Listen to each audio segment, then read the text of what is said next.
My name is Robbie Waldrop, and this is Franklin Boulevard Media. I grew up in Gastonia, North Carolina. So that was a great thing. I moved around from city to city. I went from Gastonia, Cramerton, Belmont, York Chester District, right around the corner. So I've kind of lived all over. Elementary, I went to W.A. Best on the south side of Gaston County. Then middle school, I went to York Chester Junior High. And then I went to South Point High School before eventually going to Oak Hill Academy in Virginia. So in Gastonia, I started playing basketball, football, and baseball all in elementary school with a lot of the friends I grew up with. And then I went to York Chester Junior High where I really got involved in organized sports, I would say. And that's where I really found my love for basketball and baseball. And then eventually basketball kind of chose me as the one I'm going to take to really live out my dream here. So that was the thing. When I lived at York Chester, my friends took me to Phillips Center, Irwin Center, Lineberger Park. I mean, anywhere there was a court, I was there. Belmont, Reed Park. I went to them all, and I played against everybody that I could because for me, it was just, I was getting beat a lot, but it was competing. It was making me better. And then it wasn't until my 11th grade year in high school at South Point that I realized I led the county in scoring, and I was like, I can do this. Like, I'm actually good. I just got to apply myself even further. So that's where it happened. So as far as a career, I wanted to pursue basketball. I want to be a professional basketball player. And at first I wanted to go to college. I could see myself playing in college. I did that, got a Division I scholarship.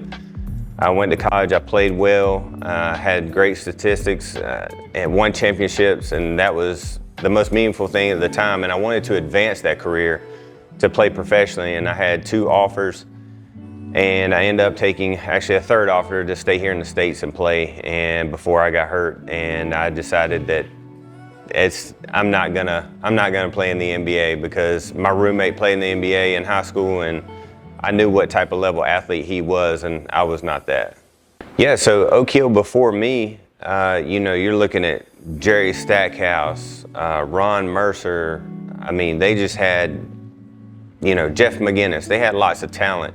So it was known as a basketball school. It's very small. It's probably 150 students total, secluded in the mountains, and you have nothing to do but play basketball. So to be able to go up there and try out and perform and earn a scholarship was probably one of the most rewarding things I've done. And then, you look at the year after me was when Carmelo Anthony came to Oak Hill and played, Kyrie Irving, Kevin Durant, I mean, all those guys. So it was just an honor to be in such a class of basketball athletes to travel around the nation and play at that school.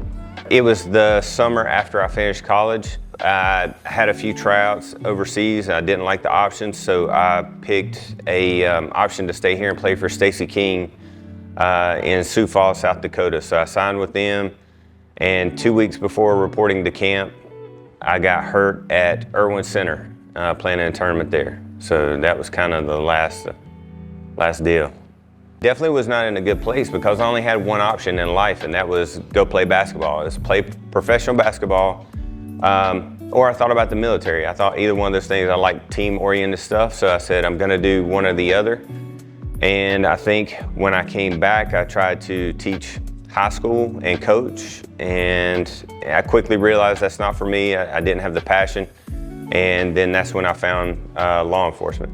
Yeah, so I got hired with the Gaston County Police and they immediately sent me to rookie school, and I did phenomenal in rookie school. I was set records in the physical aspect of it, and I had fun, I learned, and I was back in that team atmosphere, I felt like. So it's been a great, rewarding career for me, and yeah, I've enjoyed every second of it. The things I've learned being a police officer are, when I first started and I was a rookie, it was about doing the job. It was about solving crimes, arresting people, holding people accountable for their actions.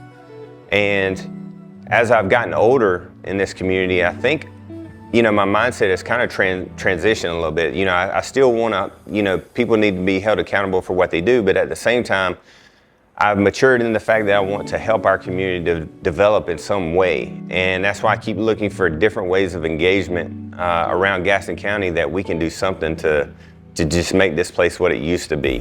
I was looking at, it's funny you mentioned that, I was looking at articles the other day because I was telling my wife about Fish Camp Jam. In 1992, we had 50,000 people on Franklin Boulevard coming to Gastonia in Gaston County. It was the best time ever. And then, you know, we had a major incident happen here, and it seemed like it was forever gone. And but I miss those days of Gastonia and Gaston County being what it could be. Policing in my community is a double-edged sword. I think on one hand, you have the negative aspect of it, of everyone knows where you live, and you may have to arrest people that you went to school with, relatives. It could be anything, co-workers. So, but then you have that other aspect of, I want to make my community great. What can I do to serve here to make this the best place possible? Whether that's keeping people safe or just uplifting people in my community, because, you know, we do have the discretion to do that. And yeah, I think it's a give and take. The things that I would like to see us change in our community are more engagement with every neighborhood that's here. I don't care if you make $200,000 a year or you make $15,000 a year. I think we need to be in all neighborhoods, because for me, I've had it pretty easy in law enforcement because I've known so many people from so many backgrounds.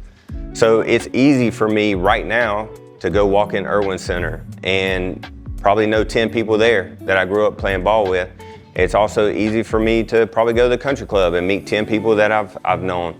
So I think more for us as a community to do things together. Wish we could get more of a diverse group there at these events to actually interact with people, because regardless of political affiliation or any of that, it's about our community ultimately. And I think if we could come together just to have fun and do something that all of us enjoy, I think would really mean a lot. The advice I would want to give a kid who is out there working hard, who wants to make their dream come true, what I would tell them is, I've always went by this phrase, game recognizes game. And what I mean by that is that it doesn't matter how much money you have or how less resources you have. If you're out there working hard and putting in the work, people will see it, and the right people will see it, and those people will help you achieve your dreams. So you just got to keep putting in the work. Now, for the ones of us who it may have passed us by and we're having to figure out a different path, I think you have to go with what your passion is. My passion was never law enforcement until I got into it and I realized that I really missed the teamwork, the camaraderie with the guys, and that's kind of what got me into it. So I think you need to find your passion, whatever that is. I think one thing I would like to mention is that, you know, since I am a police officer and I am in law enforcement and have been for a long time, that I don't have the interactions I have now that I wish I had when I was on the road beginning as a rookie, because I met a lot of individuals throughout this county and I was always nice to them, respectful, but I didn't realize at the time it was their first time encountering law enforcement or something like that, because their house got broken into or whatever it may be, kid's bike got stolen. And I would like more positive interactions with people. So I think I would have done a better job knowing what I know now, to just go back and check on those families and let them know that, hey, we're not just here for the worst day of your life. We're also here to treat you as a person. So hopefully, you know, if there's kids seeing this, they can know that you can approach us. We're normal people, and this is a job. Yes, we love to protect our community, but at the same time, we have lots to give back. So, you know, hopefully people will reach out to us. My current rank is I'm a captain with the Gaston County Police, and I'm in charge of our 911 communication center. So it has to, by state regulations, you have to have a director. So I'm the director of that whole conglomerate that is 911 communications. So I'm very optimistic as a person. So the future I see for Gaston County is, and Gastonia specifically, is I would love for us to have leadership that cares so much about this community that no matter what the outside noise is, we can bring each other together to do different things in this community to make it better. I don't like when people talk bad about Gaston County. I don't, because I grew up here, it's my home, and I know what we have to offer. We have to be better about how we offer it to people and the things that we do. So I just hope that I envision Gaston County being great if we make the right decisions.